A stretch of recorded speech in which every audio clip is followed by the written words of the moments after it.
I couldn't tell you why Valve is hiding the Steam Deck feature, but they should stop immediately because it's genuinely awesome. Steam just got a UI upgrade, but Valve wasn't done because they fixed one of the most annoying things about the Steam store. And finally, you guys gotta check out Ninja Gaiden Ragebound on the Steam Deck. How's it going, everyone? As always, my name is Jimmy Champagne. This is Deck Ready, my channel all about the Steam Deck. In between all these news videos, I brought back my channel Real Ones, which you might have seen my ideas board, which is wildly out of date behind me. I'm working on a video right now about why we've had 16 years of nothing with the Friday the 13th franchise. Please check that channel out. It is linked down in the description. If you want bigger videos where you're gonna learn something about horror movies, that is the channel for you. But yeah, let's jump into the first news story here, because yeah, this Steam Deck feature has been hidden from me for way too long, and it fixed a lot of problems for me. So if you use your Steam Deck as your default gaming PC, you probably know that you can add apps to Steam, like Discord, Cider. If you're an Apple Music user like me, it kind of sucks, honestly, because you have to stream from the web. I wish Apple Music would just get an app, or like someone would make an Apple Music app for Linux, but there's also Spotify. If you're into Spotify and verifying your age to listen to music, there you go. You can also add Spotify, and you can use all of those apps in the background. But you probably notice, if you've ever done that, if you're playing a game and you have other apps open in the background, the UI gets very slow. I mean, it could be because of the aging hardware. It could be because of optimization on SteamOS, even though on my ROG Ally X, I don't have these problems because it's a little bit faster. But yeah, if you use a lot of apps at the same time in the background of the Steam Deck, it gets a little jittery and slows down more than most people, me, would like. So that's why I'm blown away that there's a feature that works really well that is baked into SteamOS that you really don't have to do anything crazy to add to Steam. Like, there's no downloads required or anything like that. And it's called Nested Desktop. All you have to do is go into desktop mode, click the Steam Deck equivalent of the start menu, so that little Steam Deck logo in the bottom left corner, scroll down to Lost and Found, and the only app in there is going to be Nested Desktop. Then you just right click it and add it to Steam. And then once you're back in game mode, open that up behind a game, and it literally is just an instance of desktop mode that runs in the background. It is kind of limited because it is a separate instance. Like, you can't use file browsing, and obviously you can't launch Steam twice because that would be dumb. I don't know why you would even want to do that, but what you can do is open up any app you want, whether it's Discord, Spotify, EmuDeck, the web browser, a notes app. You can open all of those in one instance instead of opening multiple instances of every app, which bogs down your Steam Deck, and it does speed up the entire thing. And when you boot up Nested Desktop, it just puts the desktop right in SteamOS, but it's still game mode. See, I can hit the Steam button and it pulls up the Steam menu. Isn't that awesome? The reason I have to show you that way, unfortunately, is because the recording software that Steam has built in doesn't work on the desktop, and Decky Recorder sucks, honestly. It stopped working for me like 6 months ago. It'll start up, I'll get a 5-second clip of whatever I'm trying to record, and then it'll just shut off. I've tried updating it, I've tried reinstalling Decky, I've tried reinstalling the plugin. It just doesn't work anymore. Every plugin is like that for me lately, where anytime they update SteamOS, it completely breaks Decky. So like, Decky is awesome.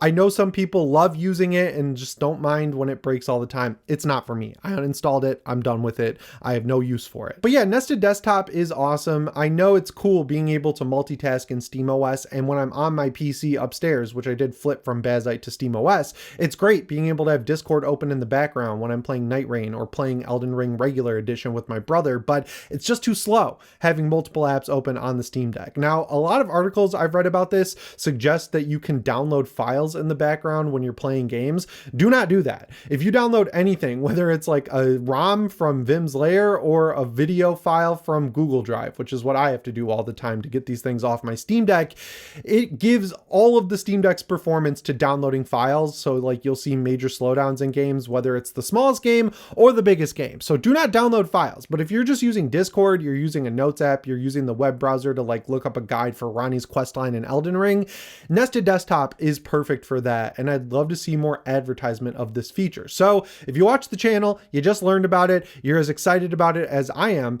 tell some friends about it. Word of mouth is the best marketing tool when Valve refuses to market the Steam Deck or anything related to it as a whole. I think they're just waiting until they get the Steam Deck 2 out there. But yeah, I think like they need to do a better job of getting the word out there, because like, it's awesome. So so many things you can do no one really knows about, and it's kind of crazy. Hopefully soon we can get to the point where they can activate downloads in sleep mode, because I have so many games on my deck now that like every time I boot it up at night after I'm done working, I go to download everything and then I just let it sit, because there's some game like Mud Runner or Diablo 4 that takes an infinity amount of time to actually just patch itself, whether it's on the SSD or the SD card, it doesn't matter. That's such a bummer, because I don't like knowing that I have downloads queuing up in the background. I like to have everything patched and ready to go on my Steam Deck. That's a me thing. I know it's like an OCD thing, but yeah, it'd be nice if they could figure out some way to activate downloading in sleep mode. And I know the Linux people are going to say it's impossible for X, Y, or Z reasons. Everything's impossible until you figure it out. I'm sure there's some way. It's kind of weird to not have that feature in 2025, especially since we're 3 years into the life cycle of the Steam Deck. Like, I don't think it's that big of an ask. Anyway, speaking of Steam upgrades though, let's talk about a hidden one that came along with the new UI update Steam as a whole got. It is awesome. You should definitely upgrade your client on your PC or wherever you're playing on Steam to the beta, because I love the new visual overlay. I'm so glad that left sidebar of just a billion categories that are super granular is gone. Their new categorization system is awesome. I used it to find a racing game last night on my main PC. It is just such a good upgrade across the board. But one thing they also overhauled on every device that can interact with Steam, whether it's the Steam Deck, your mobile phone using the Steam app, or a PC, is the video player. So if you've ever used the Steam app on your phone, the video player up until now has been, for lack of a better word, terrible. It still uses that weird web-based sort of playhead. So you have to click that teeny tiny play pause button to pause the video that automatically plays with sound every time you search for a game. It used to be that you could mute it once and then it would remember that you muted it going forward. But recently, like as of a couple months ago, some update they did on the back end made it so it plays full blast sound no matter what page you're on. It's super annoying, but they went back and fixed it and upgraded the video player completely. So like if you're on an iPhone, it'll give you the iOS baked in sort of controls for that video, which makes it a lot easier to just pause it if it plays sound. And I've noticed that once I mute the sound, it stays muted on every Steam page going forward. Isn't that awesome? If you read the blog post where they talked about this, it actually was a lot of work to make this happen, because I guess before the maximum resolution was like 360p for a lot of games. So they had to go back and re-encode basically every trailer to work in 1080p. I guess when developers upload their trailers to Steam, they'll do it in 1080p. And then there was some like encoding going on the back end that would downsample it to 360p. So they had to go undo that for thousands and thousands and thousands of trailers. But one article I read about it pointed out that they haven't done it for their own games like Half-Life 2, Half-Life Alyx, or Left 4 Dead 2. So maybe they should get on that. But yeah, this is a great upgrade across the board for Steam. It's clear that they're working on getting Steam in ship shape for something. I hope it's the full release of SteamOS, maybe some new announcements of hardware. Like, let's get talking, Valve, about what's going on behind the scenes. I think people are excited. I know there's some curmudgeons out there who think they're going to get a decade out of their original Steam Deck, and that's fine. They totally can. But I think there are also a lot of people out there who see things like the Z1 Extreme, the Z2 Extreme, all these advancements in other chips. I saw Aya Neo is going to be using some insane desktop chip going forward. I know Valve would never use that, but the point is chips are getting a lot better very quickly. Let's at least get some acknowledgement of what you're working on over there at Valve in your hardware section. Please tell me. I would love to know. But that brings me to the third segment of the video. And as you guys know, if you watch the channel, I like to feature a game that I'm playing on the Steam Deck, and my latest addiction is Ninja Gaiden Ragebound. So this has been on my radar since it was announced, I think at like Summer Game Fest or something, or it might have been the Game Awards last year. Regardless, if you've played a Ninja Gaiden game at all in your life, there are two lanes of Ninja Gaiden. There's the like side scroller NES style ones, and then there's the like brutally difficult 3D ones that are on every console under the sun. And now they've got Ninja Gaiden 4 coming out. It looks awesome. So basically what this one is like the NES 2D side scroller ones, and it's excellent because it's made by the people who made Blasphemous 1 and 2, The Game Kitchen. I was really excited for this from the second I heard they were involved, even though I think Blasphemous 2 was a pretty big downgrade over the first game. Not only was it made easier, but they got rid of that excellent pixel art for the cutscenes and everything else in the game, and it just didn't feel right to me. I didn't beat Blasphemous 2, but I've beaten Blasphemous 1 and its DLC multiple times, and this one thankfully brings back a lot of what made me love Blasphemous 1, but it's not just Blasphemous with a Ninja Gaiden skin. It's like its own thing. I think it's $25 normally. It's on sale at launch for $22. It is totally worth it. I mean, I don't know where to start with what to praise, but I guess I could just talk about the actual actual gameplay because it's immaculate. Ryu's got a little sidekick that you play as. You also play as Ryu. It's also level based. It's not a Metroidvania like Blasphemous 1 and 2. It's got some light cutscene work with some great pixel art. There's full dialogue trees. There's actually an engaging story for an older style pixel art game, and the combat is extremely fluid. Like, there's a whole system where you can hit projectiles out of the air, like cut them in half with your katana. You get a double jump, but you have to double jump into a projectile or an enemy, so you kind of have to strategize there. And then there's a whole extra mechanic about being powered up where you can either sacrifice your health to power up for one hit, or you can kill an enemy that's flashing blue, and then you can use that power up to kill a harder enemy.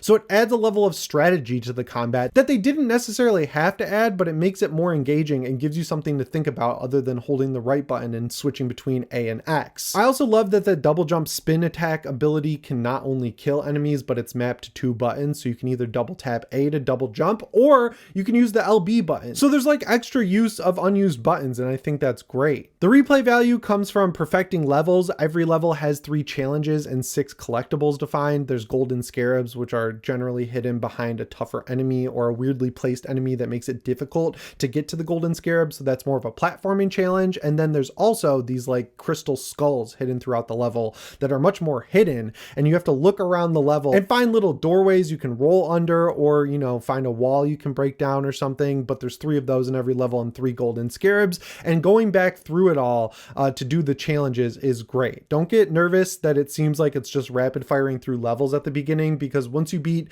the 3rd level, I want to say, so it's like tutorial, 1st level, 2nd level, you get a world map that lets you replay levels and go perfect your score. Every level so far has had a boss fight like classic Ninja Gaiden, and they're not like brutally difficult. Once you learn the patterns of the boss, you can generally make your way through without even taking 1 hit. I'm not at that level yet, but I just love how responsive it all is, and because it's a 2D pixel side scroller, it runs excellently on the Steam Deck. If you have the OLED, it's not strong enough to run this game at a locked 90 hertz. It basically hovers between 70 and 90, and it drains battery life faster playing above 60 hertz, 60 FPS. So what I would do is set a custom game profile, leave the settings alone. I don't even know if there are graphic settings. I just left them as what they were because, you know, it's a 2D game. I don't think there are graphic settings, and then set it to 60 FPS. You're good to go, and it also improves the battery life. I'm still playing through the game. I have no idea how long it is, but I just love everything about it. Like, the art style's great. The story is actually engaging. The music is excellent, like gold star for the music. I love that this developer kind of went backwards, where they started with an original IP with Blasphemous and then went wildly different, and then went to a like storied IP like Ninja Gaiden and absolutely nailed it. I think the Game Kitchen deserves a lot more credit than they get. I know a lot of people are on extreme budgets when it comes to Steam, and I don't blame you, but like for 20 bucks, I think this game has a lot of content. It's not buggy, it's feature complete, and it just feels so good to play. So I have no issue recommending it, but at the very least, put it on your wish list. Like, if you're playing stuff right now and you don't need another game to throw on the pile, throw it in your wish list, and when it's on sale, I would definitely take the jump in. It's in a crowded period kind of with all these games coming out, so don't let it pass you by. I don't know how well these 2D sort of modern retro games, for lack of a better word, sell, but this is an amazing game. Like, I absolutely love it, and I'm not one of those people who like diehards for these games because I didn't grow up with them. Like, I had a Super Nintendo, I had Super Mario World, I had Donkey Kong Country, but that was such a limited time period because I was born in 1993. So right when I started getting into games, we got stuff like the PS2 and the Xbox, and yeah, I moved on to 3D games pretty quickly. So I have a little bit of nostalgia, but I'm not one of these people who act like that was when gaming was good and ever since then it's been bad. I love 3D games, I love 2D games, I just love games. So like, that's my recommendation. I think it's totally worth it. I don't have any affiliate links or anything either, so it's like an unbiased recommendation. It's just a game that I've been having a ton of fun with on the Steam Deck. Anyway guys, that's all I've got for you in today's video. As always, my name is Jimmy Champagne. I'll see you in the next one. Thanks for watching, and shape on.